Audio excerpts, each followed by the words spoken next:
Hello, and welcome back to another fun-filled episode of the Hammercast. I'm your host, Alex, the Hebrew Hammer Salkin, and joining me today is the man, the riff, the legend, Mark Reifkind, Master SFG, and not just Master SFG. Oh no, he's not just a one-trick pony. This is a guy who was a very, very high-level gymnastics competitor in his youth. He was also a high-level bodybuilding competitor, triathlete, powerlifter, coach, personal trainer. The man has been there, done that, gotten the t-shirt, and also picked up a few PRs along the way. And so we are going to dive into his many decades long career and training in a wide array of disciplines and try to mine some of the brilliance out of the lessons that he has learned along the way. Of course, with my help. I know that Riff is a very verbose gentleman, and so he will have no problem, but I will be asking some questions along the way to try to dig a little deeper and see what we can learn from there. And before we begin, I want to remind my listeners, if this is your first time, I have a great challenge that I think you would like. It's called my 9-minute kettlebell and bodyweight challenge. It consists of some basic gait pattern movements, stuff like crawling, loaded carries, and things like that.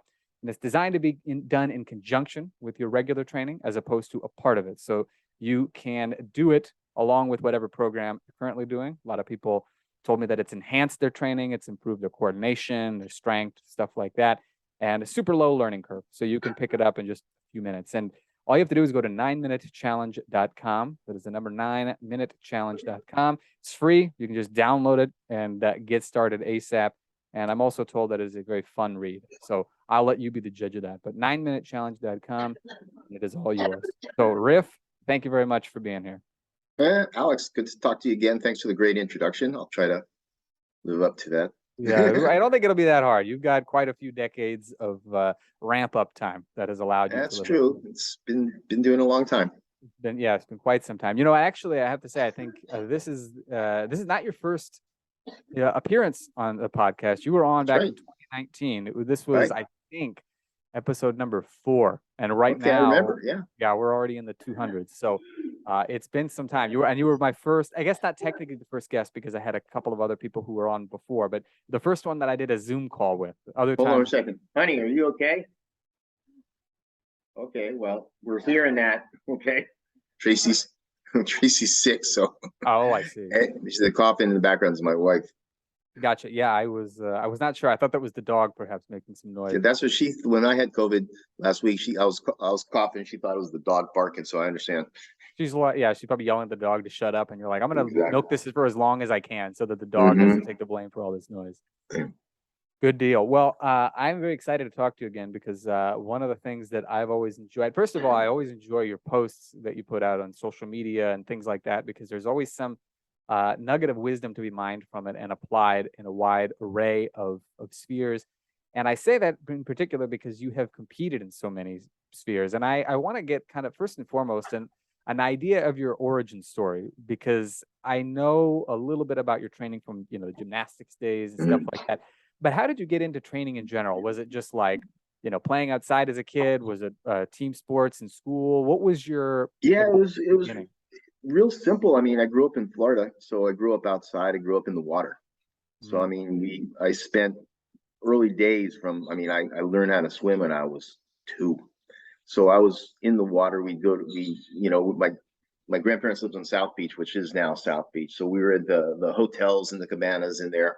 And we'd spend all the summers, we'd have a pool in our house, but we'd spend all summers at these hotels, and we would go back and forth between the ocean and the pools and diving boards and stuff like that. I just learned how to, in a lot of ways, I learned how to move in the water, underwater, because it's such a, obviously completely weightless environment, and you can move so easily. So I learned how to do handstands underwater. That was like every kid does, right? You're in the pool, it's simple. You do that, and then you're jumping in and then diving and flipping and stuff like that. So it was a very natural. Then first thing I ever wanted to do was surf.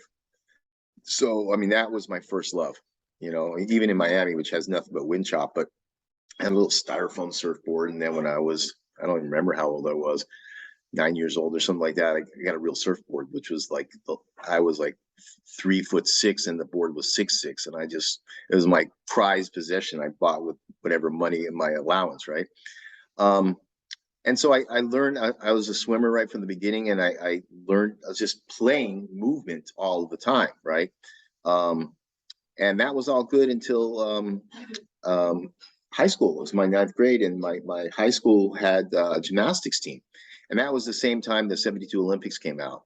And that's the origin of the Orange story. I saw the Japanese men's gymnastics team win the 72 gold Summer Olympics. And, I saw those guys, and like Tim Anderson, like your buddy Tim, my real hero role model was Superman. Like, I want to be Superman, right? And I see these gymnasts, and those guys are Superman.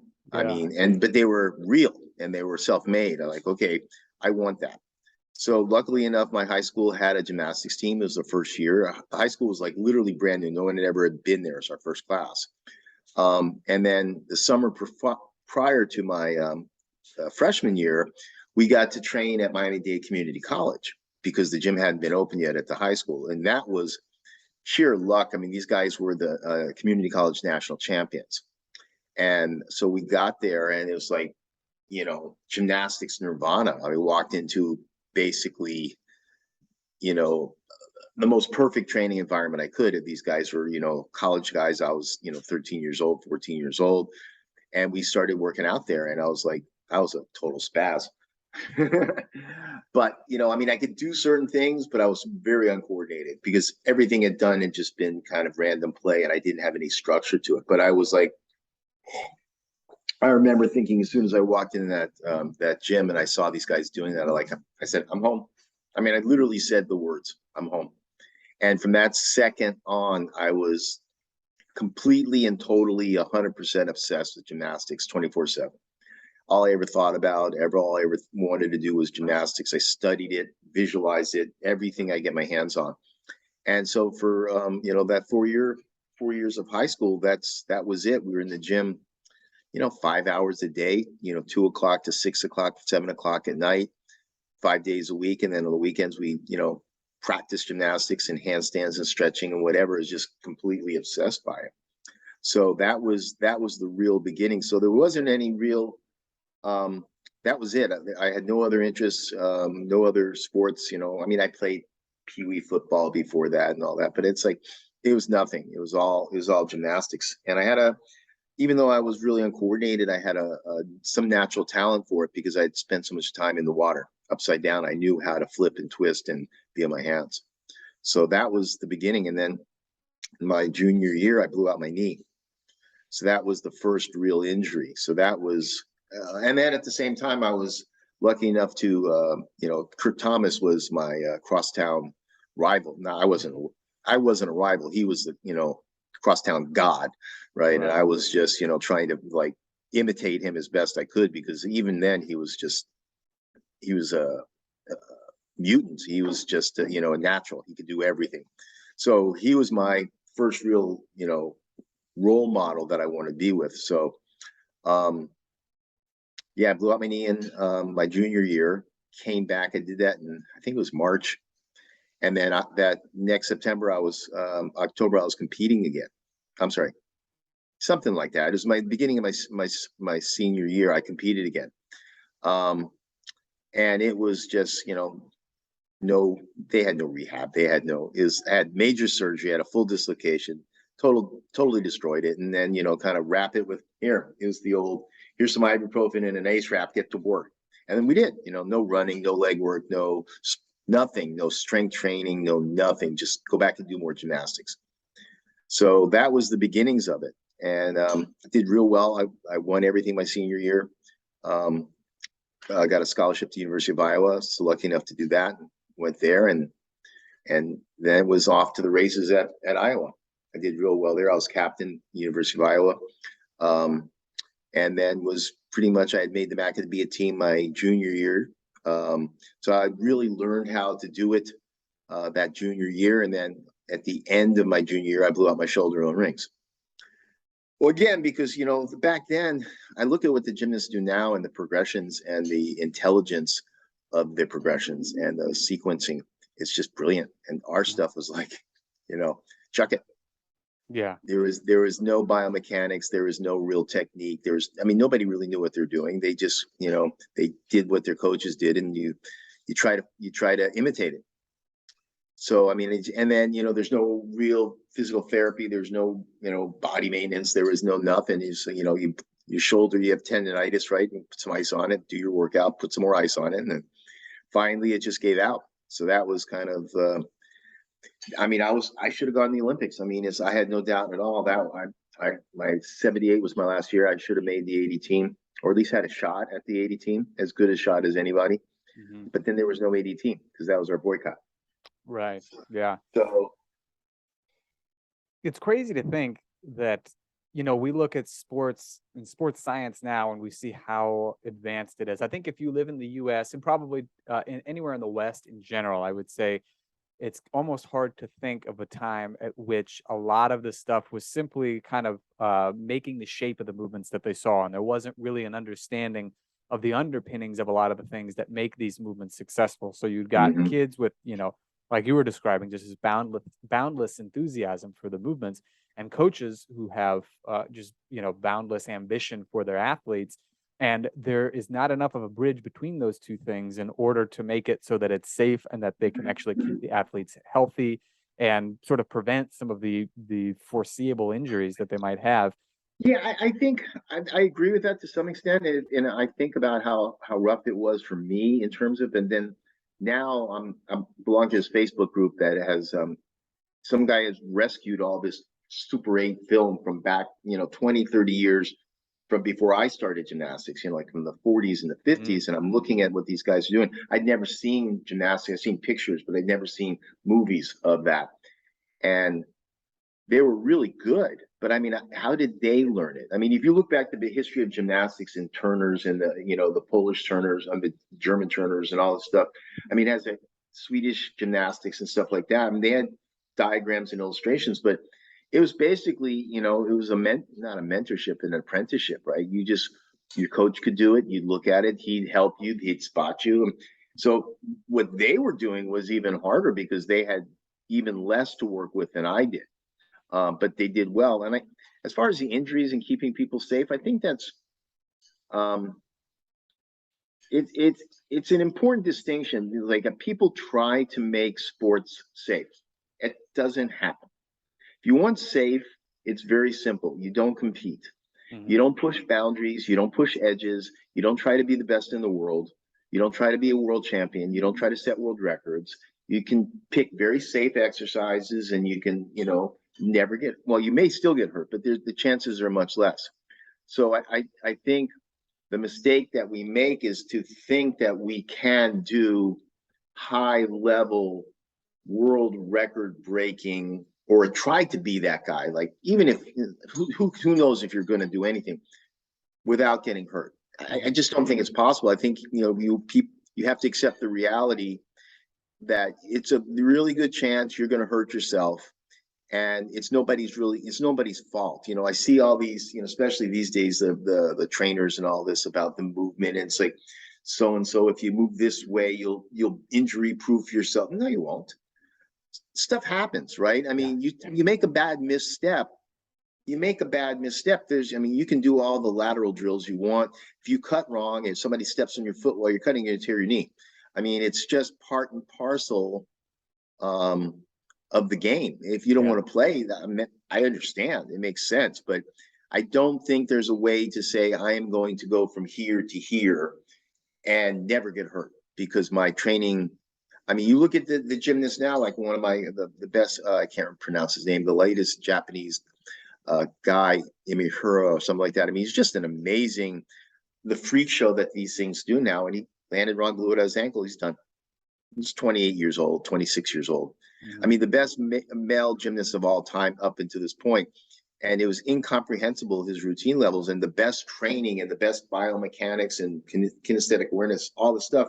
Landed wrong, bang, he's done. Yeah, and this is a very good point because there's a distinction that I think is missed by a lot of training enthusiasts, not necessarily the professionals, but definitely the enthusiasts, like the people that we would interact with, like let's say in the Strong First Facebook group or forum, who sometimes miss the fact that competition and what athletes do is very different from training just to be generally healthier and Right. feel better and what have you. And so, when it comes to training in a way that might, I like the term I like is from a guy, Hunter Cook, who's a pretty well-known personal trainer. I think he's in California.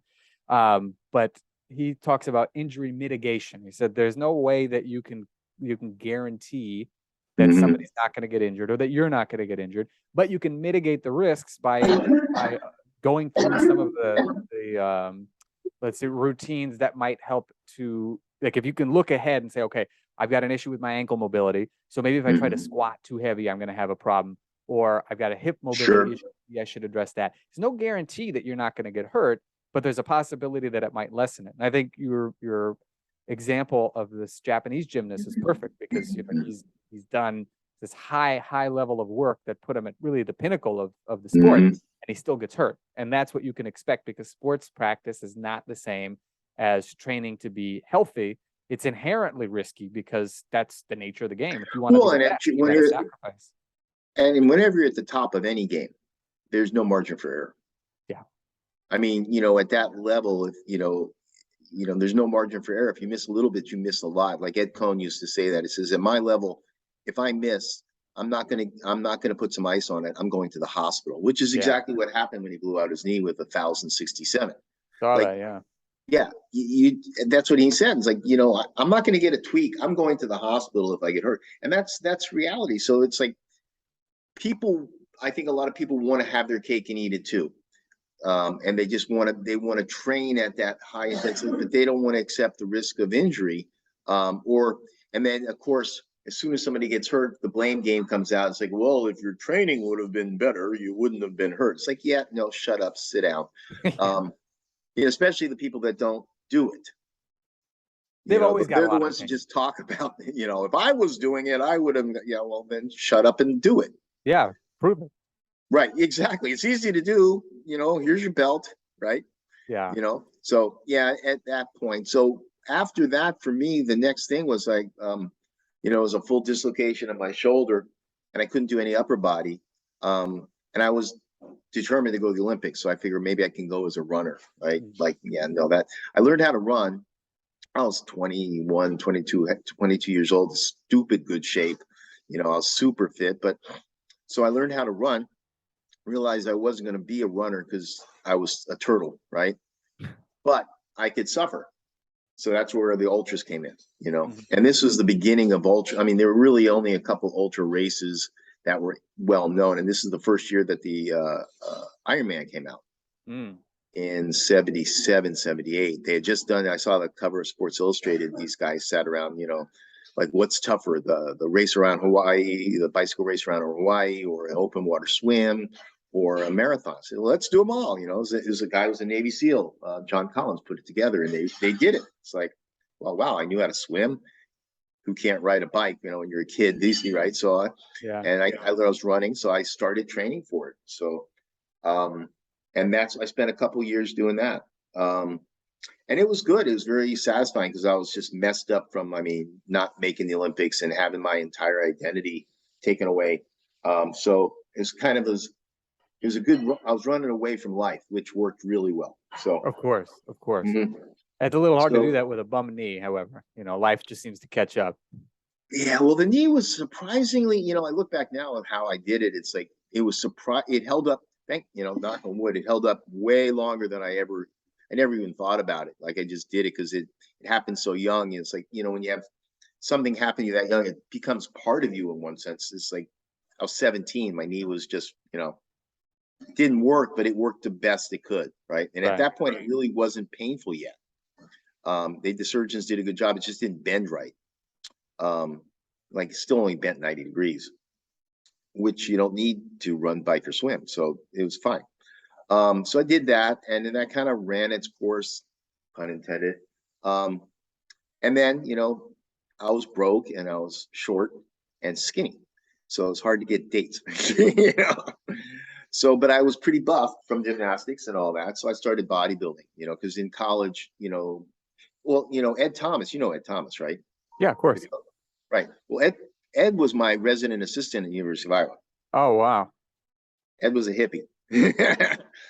So, and he was into bodybuilding, into yoga. So I knew Ed, like I said, for 2 years we lived in the dorms. I knew Ed, and Ed was into bodybuilding. He was the first one that really kind of turned me on to Arnold and bodybuilding. So I went back into that world, and that worked out really, really well. I really enjoyed bodybuilding, and then I spent 8 years training and competing in bodybuilding.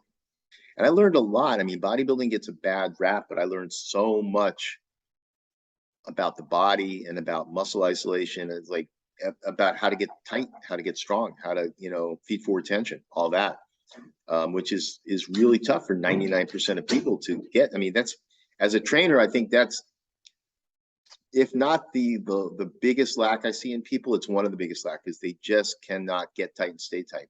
And bodybuilding teaches that so well. So I did 8 years of that, and then I was lucky enough to train with Scott Wilson, pro Mr. America.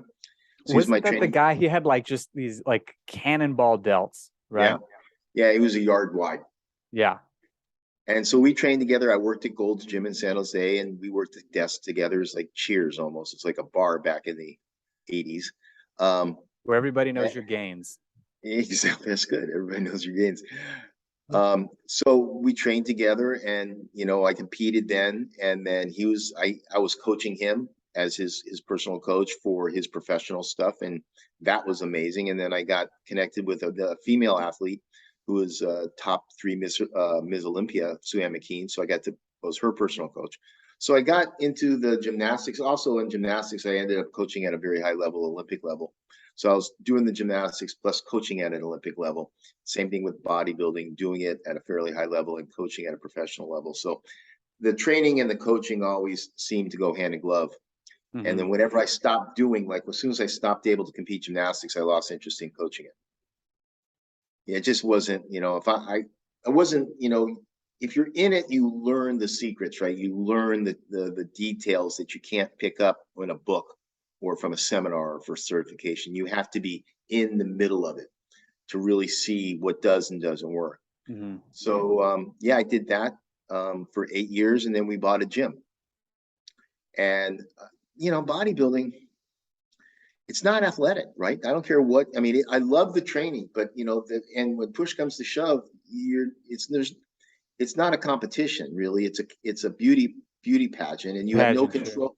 Yeah, you have no control over anything other than where the judges put you to stand. So I miss the idea of competing, because it's like I was competitive, and so we bought this gym, and it had been a powerlifting gym.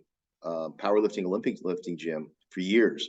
And Scott was still pro bodybuilder. So we turned into a world gym, but I got exposed to powerlifters, and like, this is a whole nother world, right? You can't tell what someone can do by looking at them, which is the exact opposite of bodybuilding, right? Bodybuilding, you can like, oh yeah, this doesn't work.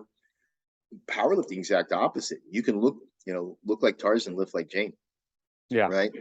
And I saw a lot of that. I saw a lot of guys that looked like they could lift a house and couldn't. And I saw a lot of people that looked like, I went to my first national. I was coaching one of my buddies from the gym, and it's like, went to first nationals, and I saw a guy that's like, oh, he looks like a truck driver, right? He's got a farmer tan, doesn't have any muscle, doesn't have any, didn't look what I considered a strong man.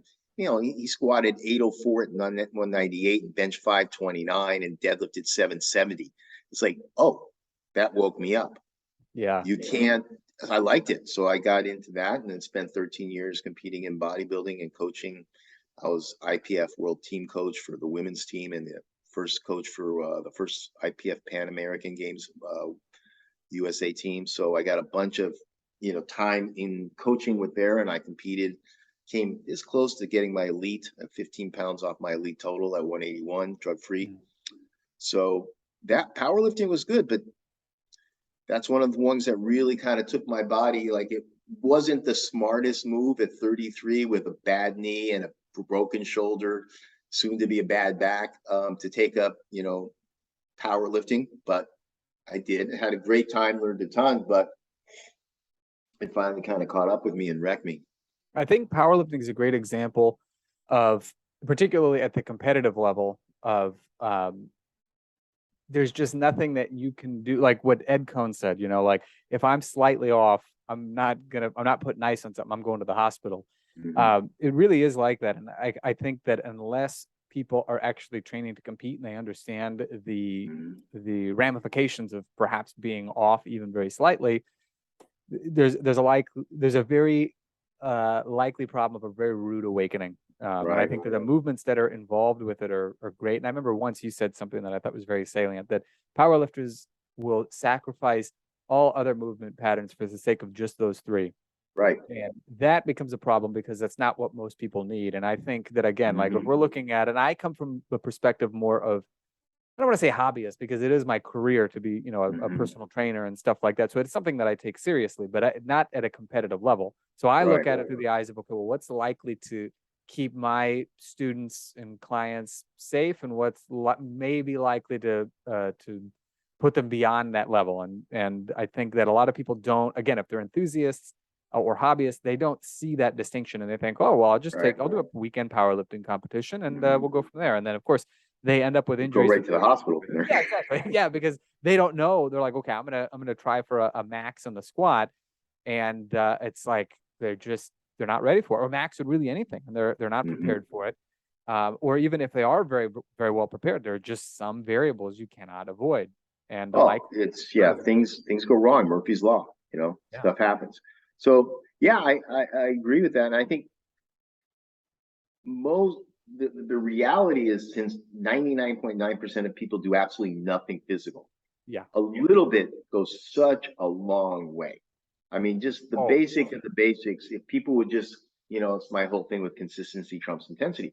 If people would just do the basics and not worry about anything else, and just get the miles under their belt, by the time they're, you know, older and really need it, they've got so much of a base that, you know, whether it's they're lifting, you know, this weight or that weight, or it doesn't really matter. They're doing it. You know, most people like don't do anything. So they have, you know, I mean, I still have clients, you know, the most important thing is, can you get on the floor and can you get up off the floor? You know, and that's like, I had a client, she fell down, broke her shoulder, was stuck on the floor for 5 hours. You know, I mean, those types of things, like, how do you get off the floor? How do you get out of trouble, right? That type of stuff. Can you, you know, I remember when I had my knee replacement, right? And, you know, we can talk about the state of physical therapy is a different thing, but for my first physical therapist, is like, I was asking them, like, okay, you guys it's okay, I can squat, right? He says, no, you don't squat. I mean, I'm talking bodyweight squats. I'm not talking barbell squats, right? Sure. No, don't squat. He says, well, I said, well, what should I do? She's like, leg press. I said, how do I get on and off the toilet? They go, oh, I guess that is a squat, huh? It's like, you know, these basic things that aren't taken for granted, that are taken for granted, that shouldn't be taken for granted, like these basic, you know, motor patterns that will keep you in good stead all your life. That, like, get-ups. Can you do get-ups? Can you do basic, any type of squat? Are you, those types of things? Can you put your arms over your head? You know, I mean, you think, okay, can I kettlebell press this for 5 or whatever? It was like, it's irrelevant. Can you get your arms over your head? Yeah. You know, I tend to think of things, for instance, like there is a distinction between exercise and movement. You know, exercise it's like a subset of movement, but movement, just the sort of a thing that we do to carry ourselves through our day-to-day lives. You have to take an eagle's eye view of it, because we end up with this sort of like myopic view in exercise, like, okay, well, you know, we got to do these basic patterns, so I'm going to fixate on the kettlebell military press. And it's like, well, but you can military press other things. You can press in different angles. You can do a wide array of things. And then you mentioned the get up, you know, like Turkish get up is great, but can you get up without any weight? You know, can you get up without your hands? I had a client many years ago. We were talking about, you mentioned this, you know, having a client who fell and broke her shoulder. I had a gal, she was in her mid-70s, and the main thing we did all like original strength resets, getting up and sitting up and down on the couch, and we would just progressively go a little bit lower, getting up and down off the ground. And I remember her telling some of her friends who would do, you know, like older adult fitness type of stuff, like in group classes, and they would be in I don't know, I would say maybe like in the water, like in pools, or they would do maybe sitting in chairs, or Yeah, and then and they asked her, so what do you do with your trainer? And she said, we do a lot of stuff like getting up and down off the ground. They're like, we never get down on the ground. Right. I'm like, what a waste of time and effort on the part Yeah. of their trainers not to make this absolutely paramount for these people. It Well, is and so especially crucial. as after age 60, I mean, the occurrence of falls is just skyrocketing, and the connection between falling and breaking things And and dying. early death, it's like a straight line, right? So if Yeah. if you're over 65 and you fall and you break a hip, your mortality rate declines by half in the next 6 months. Yeah. The chances of dying increases dramatically if you fall and break your hip for the first time. And people fall. I had a client fall. He was crossing the street, fell, broke his hand. He was out for 10 weeks.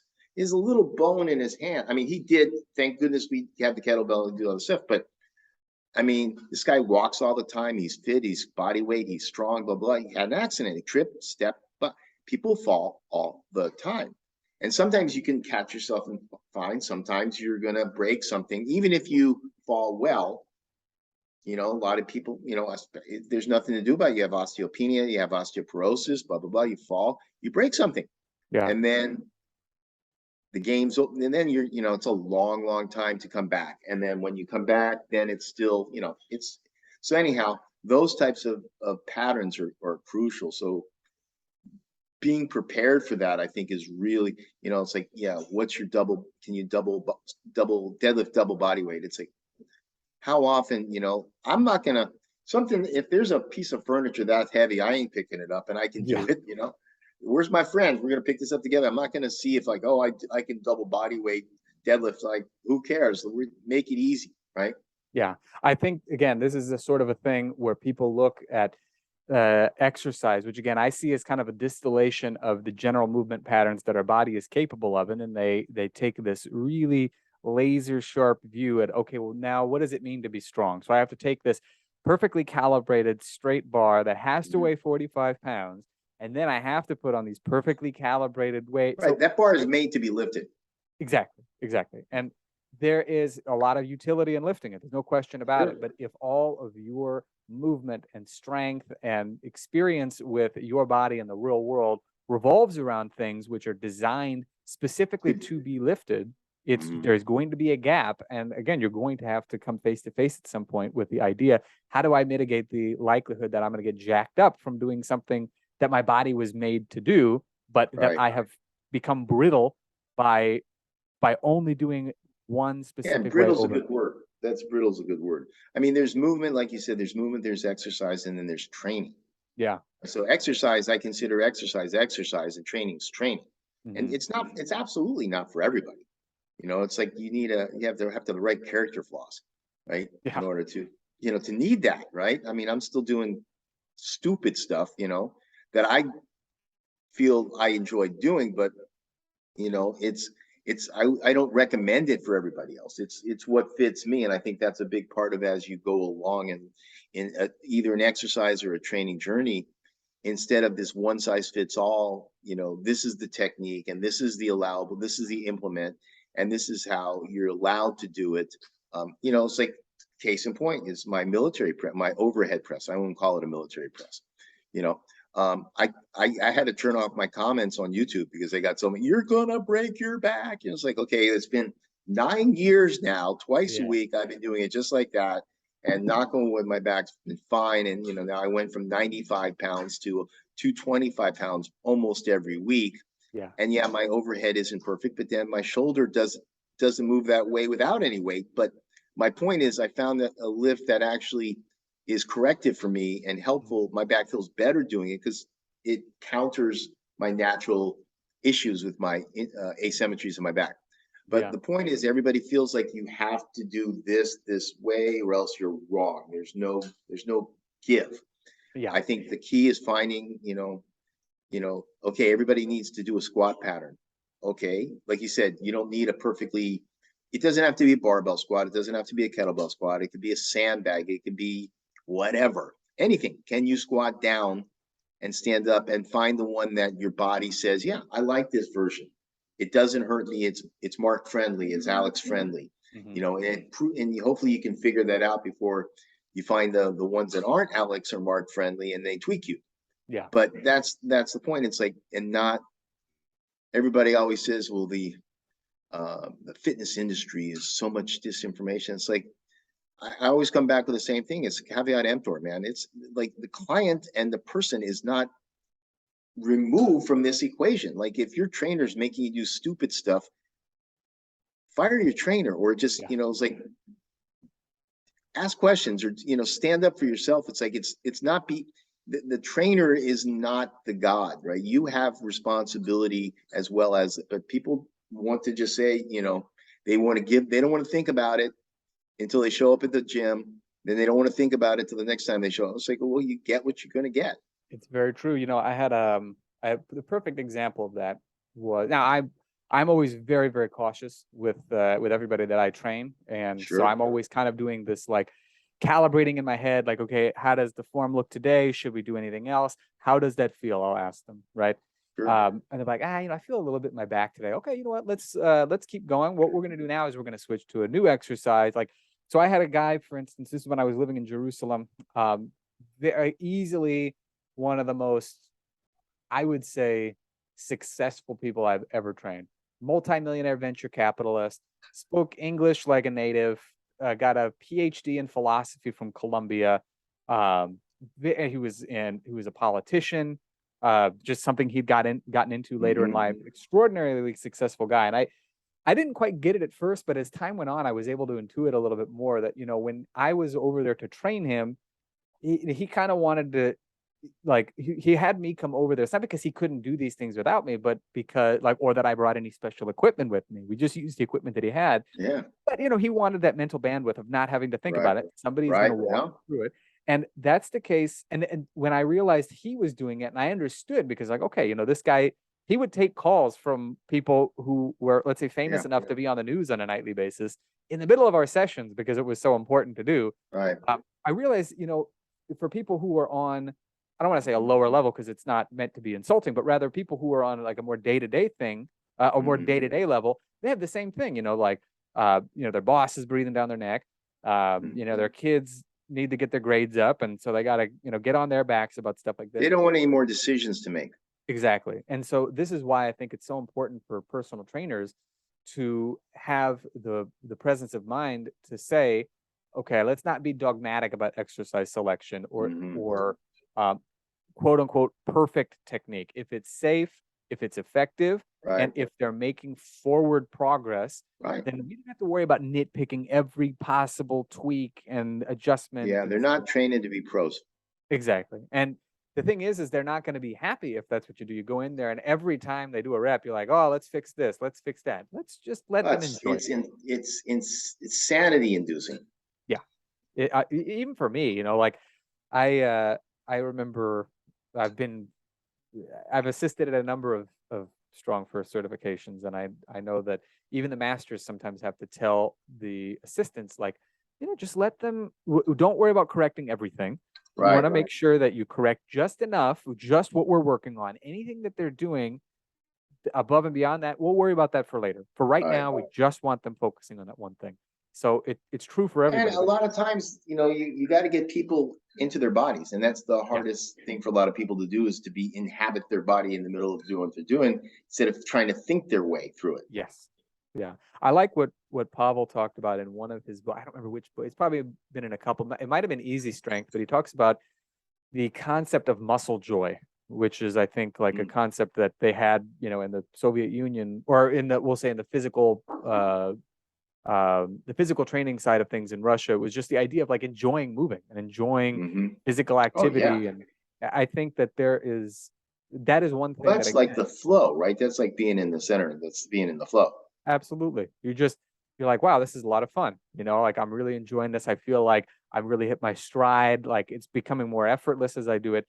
If we want to help people and really get them to transform their lives, the first thing you got to do is like give them the space to breathe and move. Oh yeah, no, you've got to let people make mistakes. I mean, that's the other thing. It's like, yeah, let people make mistakes. Stop. It doesn't have to be perfect out the gate. It doesn't even have to be perfect at all for a long time, ever maybe. But it's like, let people make the mistakes as long as it's safe, and learn to figure a lot of this stuff out themselves.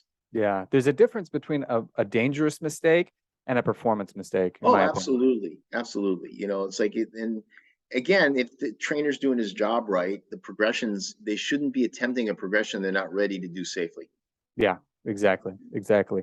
And on that note too, I think it's also important to point out this idea. I have this approach that I take with the people that I work with, the idea of prerequisites versus progressions. Because there are a lot of times people be like, "Oh, I want to do snatches," and it's like, "Well, how long have you been lifting kettlebells?" Like, "Oh, I started like 2 months ago," and like, "Okay, we gotta cool your jets just a little bit. Let's do this. Yeah. Let's work on like here are some let's say some benchmarks to hit with your kettlebell deadlift or your kettlebell swing or the clean, and how well can you put your hand over your head." Yeah. These are things that people have to think about first, and you have to make that process exciting for them so that they see that there's something to work toward. Like there's a swing benchmark, or there's a clean or a high pull benchmark, and Sure. things like that. Well, and it's like a prerequisite. You can't. Well, it's the same thing in gymnastics. Like, okay, I want to do a double backflip. Can you do a single backflip? No. Okay, well, Start there. Yeah. You don't have to worry about a double because it's not in your future, because Exactly. it's just called suicide. Yeah. It's like you're not Exactly. going to do it. So it's like you have. The nice thing about gymnastics is that's much more obvious. Of course, I can't do a double twist because I can't do a single twist because I can't do a backflip. So where do you start? It's very obviously where you start. Start here. When that's better, you do a half twist, and that's better, you do a full twist. Blah blah blah. Now your full twist is too low to do another rotation, so it needs to be higher. Blah blah blah blah. Yeah. So those types of things are more obvious. They're not sometimes as obvious in weightlifting world or bodybuilding world. But yeah, very true. so, very true. Yeah, I mean that was I learned so much from each of those iterations, incarnations, right? And they were completely different. And then I blew myself up and ended up with a serious L4 L5 back injury from deadlifting. And then I was checkmated, and I was screwed until I found the kettlebell. So I'm very intrigued to know more about this whole story about you finding the kettlebell. So I know a little bit about it, and I'm especially curious before we wrap up, because I think this really brings things full circle. We start, you're 2 years old, you're in Florida, you're swimming around, wrestling gators or whatever it is that you Floridians did. There's no shark. There were no gators back then. They're just sharks. So I just wrestled the sharks and surfed the sharks. Of course, hold the fin and then surf the shark. Of course. It was definitely, this was long before Fonz ever jumped the shark. So you guys were cutting edge. I taught him. Back then. Exactly. We're the same age. Correct. Are you really? Pretty close. Okay, cool. Well, good. If Henry Winkler, if you were listening to this, you're more than welcome to come on the show. I'm in much better shape than Henry too. Absolutely. So and look up Mark, Henry, because he can definitely get you in better shape. No, I don't want to work with him. He's a Democrat. Sorry. Well, sorry, you can edit that out. No, I'm not going to edit anything out. But the next thing that I want to talk about, because you brought up the back issue, brought up everything leading up to this point. We start, like I said, from surfing sharks as a youngster to, okay, I'm checkmated. I've got, L4, L5 herniation, I believe you said it was, from deadlifting. At some point or another, you discovered the kettlebell. And I think this is a perfect note on which to wrap up everything. And so how did you discover the kettlebell? Like, who introduced you to it? When did you first lift it? And then how did that lead you to what ultimately became master instructor position with Strong First? So what happened was I was in Palo Alto's personal training, and I was, even though I had I was in the middle before my back injury really took off. It's like I never put barbells on my clients' backs because I didn't get that they had the physical proprioception to do it safely. So I was looking at dumbbell front squats, dumbbell deadlifts, and I always thought it'd be great to have a weight with a center handle, because it's so awkward to hold this or hold the kettlebell deadlift, dumbbell deadlift. So that was always in the background. And then I have a very good friend, Jim McGoldrick, who's a 5-time world champion in Highland Games. So I've known Jim forever. He belonged to the gym. In fact, I just spoke with him yesterday. And he was doing a competition for heavy stone throwing. So he was the Highland Games, but this was a specific basically rock throwing competitions. So we went to a quarry and got a bunch of stones. That's how I became the Riffstonian. So we got these stones. He got the stones to practice. I got mine, which he dubbed the Riff Stones. And then he dubbed my gym the Riffstonian Institute. So I had a garage gym. So that's how I became the Riffstonian. So we were in my backyard practicing and showing me how to throw. And at the time, I was still highly involved with competitive powerlifting as a coach and an athlete, but still mainly as a coach. And it's just the politics and the bullshit of the politics of international competition. I just hated it. It was form and details. It wasn't basic. So we're throwing these stones, and I ended up writing an article for Milo magazine called Stones in the Afternoon. And it was about the primitive simplicity and beauty of stone throwing and rock lifting. You know, like you take a stone and it's on the ground, it's on your shoulder. No rules, no style points, no baloney. It's very clean to me. So I wrote this article called Stones in the Afternoon, and Randy Strauss and Milo magazine published it. In that article in 1998, Pavel had his first vodka pickle juice and kettlebell article. So I saw my article, and then I read Pavel's article. I didn't know Pavel from Adam. And I was like, oh man, this sounds exactly, one, it's a weight with a center handle. And this was in 1990. This sounds super, super cool. So I can't remember exactly the chronology. I mean, I didn't get my first kettlebell until 2001, but I got on the forum, the Dragon Door forum then, and I started contributing just because I was interested in powerlifting, and now I had an interest in the kettlebell, right? And nobody made kettlebells back then. Iron Mind had a ring weight kettlebell with a plate loaded. I didn't want that. Anyhow, remember, Mike Castro Giovanni, of course, right? I know the name because I know he is mentioned along with you in Enter the Kettlebell. There's a story. Right. So Mike, I've known Mike. I taught him how to lift weights when he was in high school. He was at my gym, and he's like my adopted son, right? So I've known Mike forever. Mike was down in UC San Diego and spent a lot of time. Basically met Pavel and told Pavel he needed to talk to me. So Pavel contacted me and invited me to go onto the forum and have a bigger interest in the Dragon Door community, which I was very, once I knew his background, I took up. So I was on the forum and I was contributing as a power lifter, right? And Pavel's loves powerlifting and gymnastics. So he had an affinity for my background and respect for my background. And then in 2001, they came out with the kettlebells. I got one right away in the DVD, and I started playing with it and realized right away, it's like, oh, this is like gymnastics. This is like swinging around high bar. I mean, I learned to snatch in first time I tried it, because it was like, swinging around high bar. It was easy. I loved it. And that's when my back was really getting wonky. And I couldn't do anything else. I started just using the kettlebell, and my back, the more I used the kettlebell, especially the one-arm versions, the bigger my back, the better my back got. So I fell in love with it. I started training a lot. And then Castro had the great idea that I should do the cert. Now, I can't even walk 2 blocks at this time. My knee is so jacked up, right?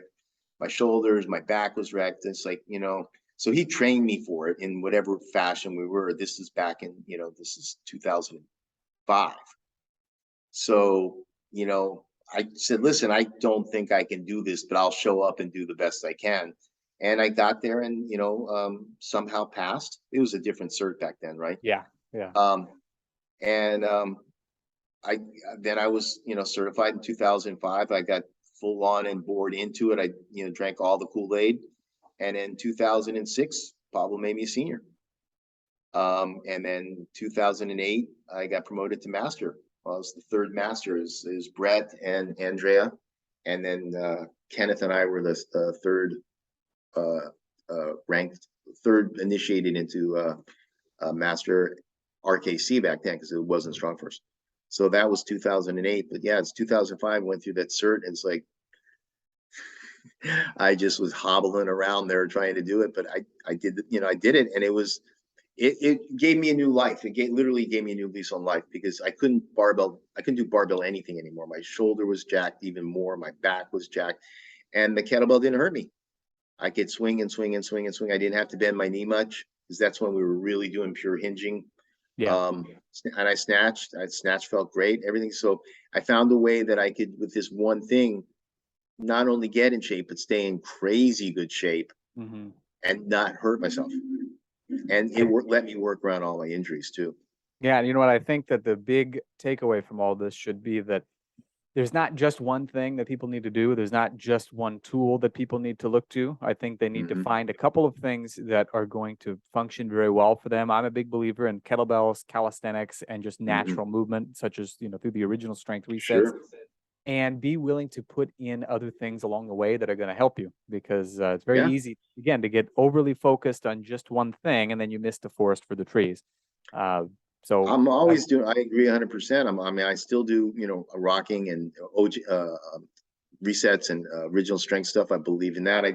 You incorporate it. It's like certain things are main courses and certain things are side dishes. Certainly. And I don't try to make everything a main course. Of course. Yeah. I think that's the key. And if you want to be successful, you gotta keep your eye on the ball. Absolutely. But you also have to understand that there's more than just, you have to ask yourself, do I want to just get good at the exercises that I'm doing, or do I want this stuff to be able to carry over into my day-to-day life so that I can keep up with my kids and grandkids, so that I can, jump into action at a moment's notice, whether it's to grab one of these kids or grandkids off the street when there's a car barreling through, or catch yourself before you fall so that you can roll and pick yourself up, dust yourself off. That's the real purpose of all of this training stuff, outside of competition. I would think, it is, if that's your purpose, but like, there's a lot of people that are, if you want to be competitive, if you're like, for me, that would never have been enough. Yeah. I would never have been satisfied with that growing up. I mean, I had a drive and an obsession to be the best I could be. I'm really competitive. I mean, still, I'm trying to, do stupid stuff with heavy weights. Totally. I mean, if you're a competitive person, that, but again, you have to, like you said, it's about mitigation, right? Yep. And acceptance of the risks. I mean, that would not have been satisfying to me. So it'll be okay. And it's smarter to live your life that way. But at the same time, you see things that from that height, when you climb those heights, even if you fall off, that you don't ever see if you're just a very steady pedestrian type person. Not that there's anything wrong with it. That's safer, but you miss a lot too. So it's all what you're willing, what's the price you're willing to pay for what. Definitely. You gotta be. I mean, I don't regret anything I've done. I mean, I've sacrificed all kinds of stuff, but I know stuff that you can't learn unless you did what I've done. Exactly. Yeah. You have to decide, do I want to compete? Do I want to get stronger because I just really like this particular system? Am I doing this just to, feel better, look better, all these other things? Well, but here's the thing too, is competition. It's like, I hear this is a thing that I heard a lot about. It's like, well, why are you doing that? It's not making you any money, as if money was the underlying arbiter for value, right? Yeah. Like, well, if you got rich, then I'd take that risk. It's like, that's not for me. It's like, there's an experience when you're at a certain level, like you talked about that flow, that you can't, like the things that I experienced when I was a gymnast of being able to fly, right? Or being able to lift weights that you thought were completely insurmountable before effortlessly. There's that, my whole thing has always been mastery. So it's like, to be able to master something. I mean, I'll never compete again. I mean, it has nothing, but I still push myself on the level because I'm trying to achieve a certain level of physical mastery with what I can at this time. And that's what's satisfying to me. I don't need, like I always say this, you probably heard me say, it's like every sport with judges suck. Yeah. I mean, I don't care. You don't, like I said, I don't need anybody else's approval from my press. I know what I'm doing. I know when it's good. I know when I'm not locked out. I know the limits of my range of motion. I self-validate. I don't need some guy, sitting in a chair going, that's like, I'm too old for that, man. I'm the old guy now, right? Yeah. Been there, done that, right? So I don't need that approval. But the idea of mastery, I think, is as opposed to just competition, because I've done enough competitions to tell you it's the most boring thing in the world is spending your time competing all the time. You fly across the country, you sit, you wait, you warm up, you start warming up at 8 o'clock in the morning, and at 10 o'clock at night, you're pulling your last deadlift or whatever. It's like, great. I spent 24 hours, I got 3 lifts in. Whoa. I spent all this. And so, I mean, sometimes you got to do that and put yourself out in front of other people. But the point is that it's not just about competition, and it's not just about, to me, it's about mastery. Absolutely. And I think that you can use that as a catalyst for then going on and trying to master other things too. And I think that exactly, use the physical realm to learn that discipline. It's easier to apply it to other things later on down the line. 100%. It's not almost essential, but it really helps. Big time. Right. So Riff, where can people find you if they want to follow you online and watch your journey? I have a YouTube channel which has thousands of 30-second clips with me not talking, just doing my workouts. So that's Mark Reifkind on YouTube. Okay. I have my blog, which is now going on its 18th year. Wow. So it's Riffs blog, RIFS blog.blogspot.com. It's pretty much every workout I've done for the last 18 years with videos and commentary. Social media, Facebook, Mark Reifkind there. Don't go on Twitter. Twitter's a cesspool anyway, Twitter's folks. nothing to do with fitness, huh? Yeah, I was gonna say Twitter's a cesspool anyway, folks. Avoid it. It's just all it is. No, just Twitter's the news, dude. Twitter's great, but I love Twitter. It's not the cesspool, it's the actual news to me. But it's not anything to do with fitness for me. I have a Twitter page, but it's all my politics and economics, and what I say is like yelling into an empty hole. So no, that's a good way to put it, because that's what I always post like fitness stuff every day on Twitter, and it's like periodically I'll get a like. I'm like, oh, who liked it? Oh, Mark liked it. Okay, good. So I got like one person is actually watching what I'm doing. Otherwise, it does feel like screaming into the abyss. Well, when I was pretending to be a student, I was a journalism major. So it's like, to me, Twitter to me is I archive the things, the news of the day, right? And things that I think are pertinent. I just archive it. I could never find them again. Nobody ever comments. Although I did have, who Christina DeSantis's press secretary? Pushaw? Yeah. She followed me. So like, oh, cool. My world is made now that I actually have a blue check person following me. I don't know why. Wow. Yeah, that's big. Famous now. Very yeah. No, they can find me on, the best place to find me is on, if you want to see my training, which it's YouTube, and it's, like I said, archives all the way back till May of 2004 on YouTube. Riff's blog goes back to May of 2004. Also, Facebook, that's where all my training stuff is. That's where I put relevant training information and commentary on stuff on Facebook. That's the easiest place to do it. Fantastic. Well, folks, I highly recommend that. Oh, and then my website, which is just kind of a catalog on my background, which is GaryStrength.com. I was wondering if you were going to mention that, because I know that was your website when you had your gym. Yeah, it's still basically, it's kind of just a brochure for me about who I am. It's not updated, it's really old, but it has all my articles and all the stuff I've written for Strong First and all that stuff there. So it's easy to archive. You can find my YouTube and Riffs on my blog off of that too. Most excellent. Folks, follow Riff. He's a wealth of knowledge and information. And definitely you're going to learn a lot from him, because he's been there, done that, gotten the scars, and now you can get the gains as a result. So Riff, thank you very much for being on the show. You're more than welcome, Alex. Thank you. Glad to be here. Absolutely. And folks, as always, have fun. Happy training.